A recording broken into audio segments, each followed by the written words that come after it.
আসসালামু আলাইকুম বন্ধুরা, সবজি নুডলস তৈরি করার জন্য প্রথমে নুডলস, আলু এবং মটরশুঁটি সেদ্ধ করে নিয়েছি। এরপর গরম তেলের মধ্যে পেঁয়াজ কুচি, কাঁচামরিচ কুচি এবং হালকা মরিচের গুঁড়ো দিয়ে নাড়াচাড়া করলাম। এরপরে দিয়ে দিলাম একটি ডিম। ওটাকেও ওগুলোর সাথে ভালো করে নাড়াচাড়া করতে হবে। এরপরে দিয়ে দিলাম চিংড়ি মাছ, আরও দিয়ে দিয়েছি চিচিঙ্গা ও কাঁকরোল কুচি। এবার সবগুলো উপকরণকে ভালো করে মেশাতে হবে। এরপরে নুডলসের মশলা দিয়ে দিতে হবে। এরপরে স্বাদটা একটু আরও ভালো করার জন্য দিয়ে দিতে হবে সয়া সস। সবগুলো উপকরণ আবারও ভালো করে নাড়াচাড়া করতে হবে।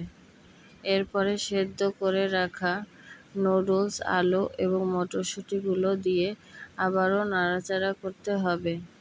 সবশেষে দিয়ে দিতে হবে ধনেপাতা কুচি। এই যে দেখুন, তৈরি হয়ে গেছে মজাদার স্বাদের নুডলস। এভাবে আপনারা বিভিন্ন সবজি দিয়ে নুডলস তৈরি করে খেতে পারেন। আশা করি ভালোই লাগবে। ভালো থাকবেন সকলে। অন্য একটা ভিডিওতে আবারও কথা হবে। আল্লাহ হাফেজ।